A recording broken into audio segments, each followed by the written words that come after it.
कृष्ण सप्तमी शके 1938 सादर करत आहोत ठाणे वार्ता। ठळक घडामोडी। परिवहन सेवेतील संभाव्य कंत्राटीकरणामुळे कामगार धास्तावले।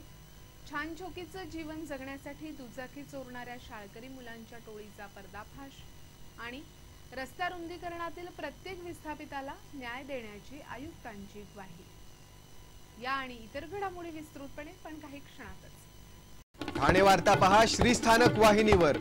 आता सकाळी 9:15 पासून रात्री 9:15 पर्यंत ठाणे वार्ता, ठाण्यातील पहिलं दृकश्राव्य माध्यम। श्रीस्थानक वाहिनी ठाण्याची स्वतःची वाहिनी। ठाण्यातील घडामोडी, कार्यक्रम, वादविवाद, अगदी गाणी, नाटक याचा आनंद घर बसल्या पहा श्रीस्थानक वाहिनी। आपल्या ठाण्याचं हक्काचं व्यासपीठ श्रीस्थानक वाहिनी। ठाणे वार्ता आता संकेतस्थळावर देखील ठाणेवार्ता.com वर क्लिक करा आणि ठाण्याच्या घडामोडी जाणून घ्या। ठाण्यातील पहिलं ऑनलाईन माध्यम ठाणेवार्ता.com। नमस्कार मंडळी, दर रविवारी पाहायला विसरू नका। नमस्कार मंडळी, आपल्या प्रश्नांचं थेट उत्तर। ठाणे वार्ता पहा श्रीस्थानक वाहिनीवर। आता सकाळी 9:15 पासून रात्री 9:15 पर्यंत ठाणे वार्ता, ठाण्यातील पहिलं दृकश्राव्य माध्यम। ठाणे परिवहन सेवा सक्षम करण्यासाठी महापौर संजय मोरे आणि महापालिका आयुक्त संजीव जयस्वाल सरसावले आहेत। त्यानुसार परिवहनच्या ताफ्यात तब्बल 190 नव्या कोऱ्या बसेस येणार असून या बसेस अटी शर्तींसह कंत्राटी पद्धतीने चालवण्यात येणार आहेत। पालिका मुख्यालयात झालेल्या बैठकीमध्ये हा निर्णय झाला असून ऑगस्ट महिन्याअखेरीस अशोक लेलँडच्या 70 बसेस तर मार्च 2017 अखेर 120 बसेस प्रवाशांच्या सेवेसाठी रस्त्यावर येणार आहेत। सद्यस्थितीत 20 लाख ठाणेकरांसाठी परिवहनच्या ताफ्यातील 460 बसेसपैकी अवघ्या 96 बसेस संचलनासाठी उपलब्ध होत असल्याची धक्कादायक आकडेवारी समोर आली असून अनेक नफ्याचे मार्ग बंद पडले आहेत। या बैठकीला अशोक लेलँडचे वरिष्ठ उपाध्यक्ष टी वेंकटरामन उपस्थित होते। या बैठकीमध्ये जवाहरलाल नेहरू राष्ट्रीय नागरी पुनरुत्थान कार्यक्रमांतर्गत ठाणे परिवहन सेवेसाठी एकूण 190 बसेस मंजूर करण्यात आल्या। त्यापैकी येत्या ऑगस्ट महिन्यामध्ये मिळणाऱ्या 70 बसेसपैकी 50 मिडी बसेस असणार आहेत तर उर्वरित 20 लोअर फ्लोअर बसेस आहेत। या सर्व बसेस जीसीसी कॉन्ट्रॅक्टमध्ये city life line private limited या कंपनीच्या माध्यमातून चालवण्यात येणार आहेत। परिवहनमध्ये कंत्राटीकरणाचे वारे वाहू लागल्यानं कर्मचारी धास्तावलेत।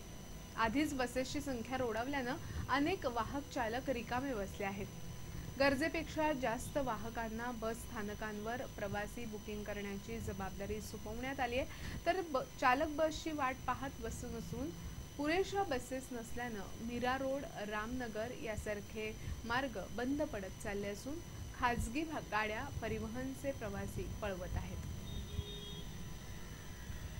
मुंबई महापालिकेनं काळ्या यादीत टाकलेल्या कंत्राटदारांना ठाणे महापालिकेनं दिलेली कामं रद्द करावी या मागणीसाठी महाराष्ट्र नवनिर्माण सेनेतर्फे आंदोलन करण्यात आलं। मुंबई महापालिकेनं काळ्या यादीत टाकलेल्या 6 कंत्राटदारांपैकी 4 कंत्राटदारांना ठाणे महापालिकेनं सुमारे 200 कोटी रुपयांची कामं दिली आहेत। ही कामं रद्द करावी अशी महाराष्ट्र नवनिर्माण सेनेची मागणी आहे। यासाठी आज नगर अभियंता रतन अवसरमल यांच्या दालनात महाराष्ट्र नवनिर्माण सेनेनं निदर्शनं केली। या 4 कंत्राटदारांपैकी जे कुमारनं कापूरबावडी येथील पूल उभारला असून या पुलाचा दर्जा निकृष्ट असल्याचा आरोप यावेळी करण्यात आला। नगर अभियंत्यांच्या दालनात निषेधाचे फलक फडकावून महाराष्ट्र नवनिर्माण सेनेनं जोरदार घोषणाबाजी केली। निकृष्ट दर्जाची कामं करणाऱ्या कंत्राटदारांची कामं रद्द न केल्यास ही कामं बंद पाडण्याचा इशारा महाराष्ट्र नवनिर्माण सेनेनं दिला आहे। DSM bright science brighter living मार्फत जिल्ह्यातील ग्रामीण आणि शहरी भागातील अंगणवाडी सेविकांना मायक्रो SD पोषण कार्डाचं वाटप जिल्हा परिषदेद्वारे करण्यात आलं। या कार्ड्समध्ये व्हिडिओ क्लिप्स असून त्याद्वारे अंगणवाडीमध्ये जनजागृती केली जाणार आहे।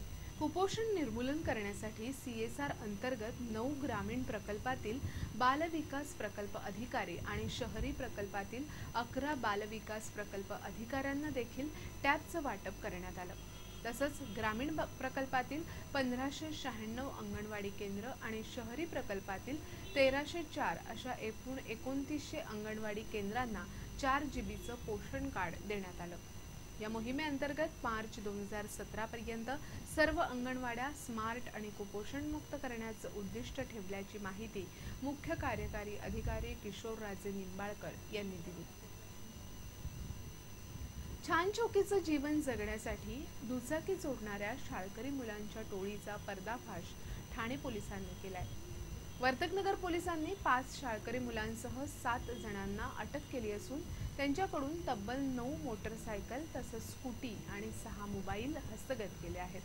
14 ते 16 वयोगटातील ही मुलं मुंब्रा अमृतनगर मधील राहणारी असून कोवळ्या वयात त्यांच्याकडे महागडे मोबाईल आढळल्यानं पोलीस चक्रावले आहेत। त्यांच्याकडून वाहनं खरेदी करणारे दोघे साथीदार शिळफाटा जवळच्या पडले गावातील आहेत।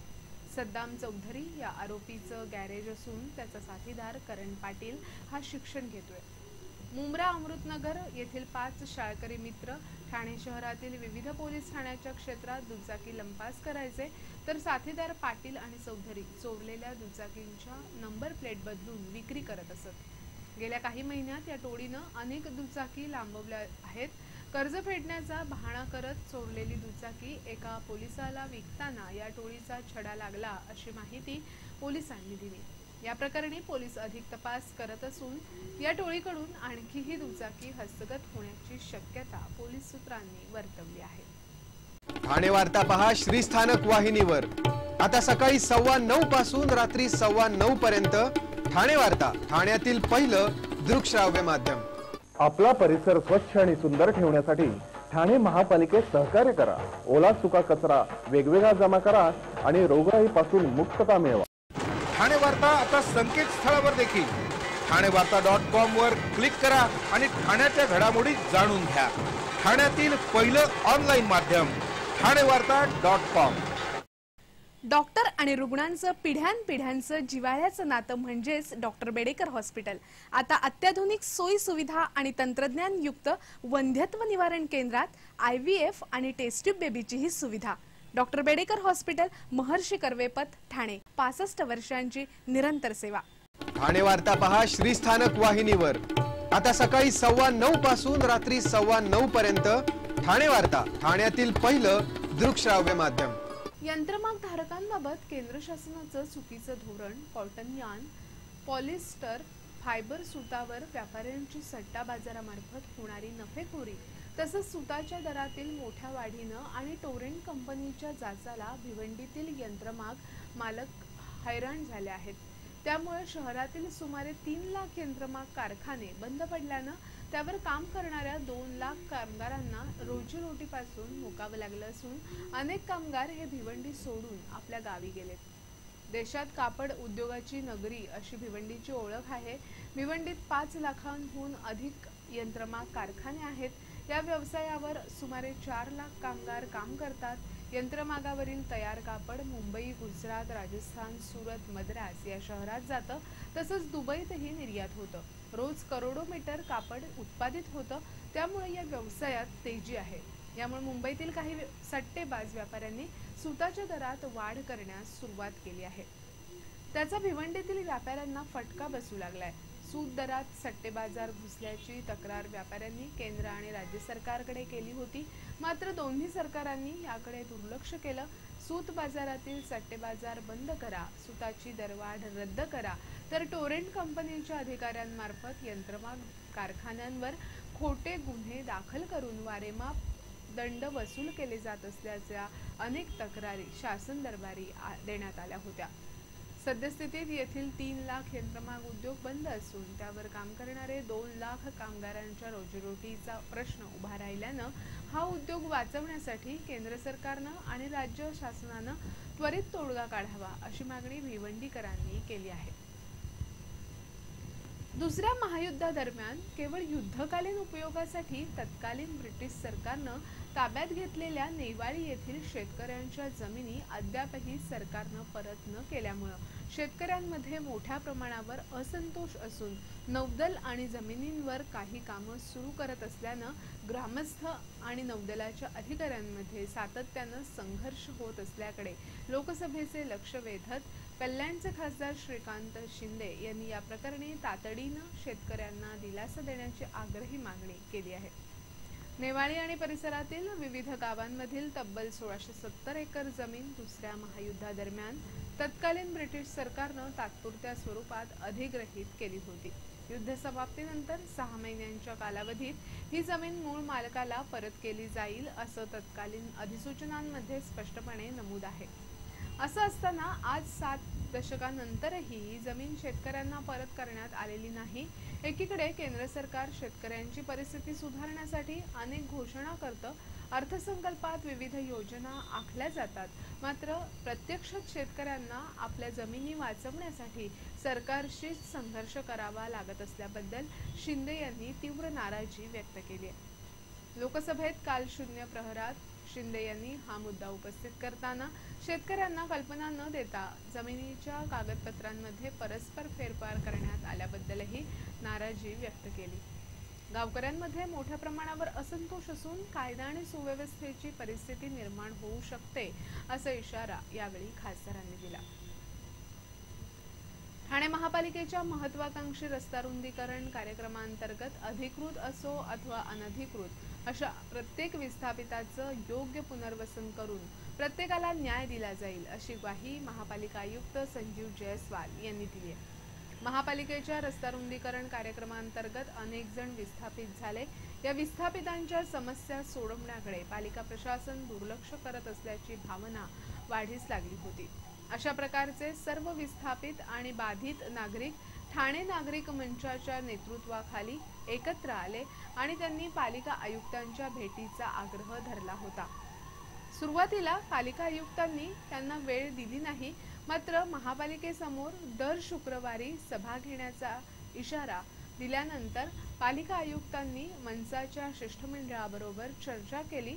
त्यावेळी प्रत्येक विस्थापिताला न्याय देण्याची ग्वाही आयुक्तांनी दिली।